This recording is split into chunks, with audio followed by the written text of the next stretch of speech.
अगर आप रोज़ाना 7,000 कदम चलते हैं तो वक्त से पहले मौत का खतरा तो टलता ही है, डिमेंशिया और डिप्रेशन जैसी बीमारियों से भी आप खासे दूर रहते हैं। ये रिपोर्ट छपी है द लैंसेट नाम की एक मैगजीन में, जो इंग्लैंड में छपती है और पिछले 200 साल से छप रही है। हेल्थ से जुड़े हुए इश्यूज़ पर जो भी रिसर्चेज हुई होती हैं वर्ल्ड वाइड, वो यहाँ छपती हैं।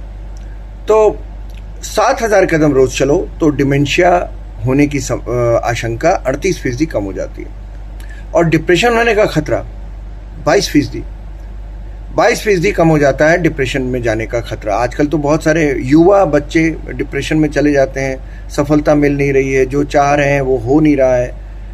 तो वॉक करिए सुबह, उस वॉक से सब कुछ ठीक हो जाएगा, दूर रहेंगे आप डिप्रेशन से।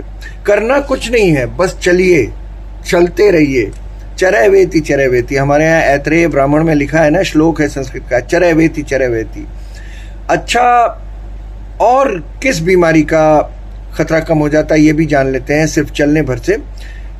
डिमेंशिया और डिप्रेशन के बारे में तो मैंने बता ही दिया। 7,000 कदम रोज चलने से कैंसर का खतरा 6% कम हो जाता है। कैंसर से मृत्यु की आशंका 38% कम हो जाती है। हृदय रोग होने की आशंका 25% कम हो जाती है, और हृदय रोग से मरने की आशंका 47% कम हो जाती है। सोचिए। और डायबिटीज टाइप 2 होने की आशंका भी 14% कम हो जाती है।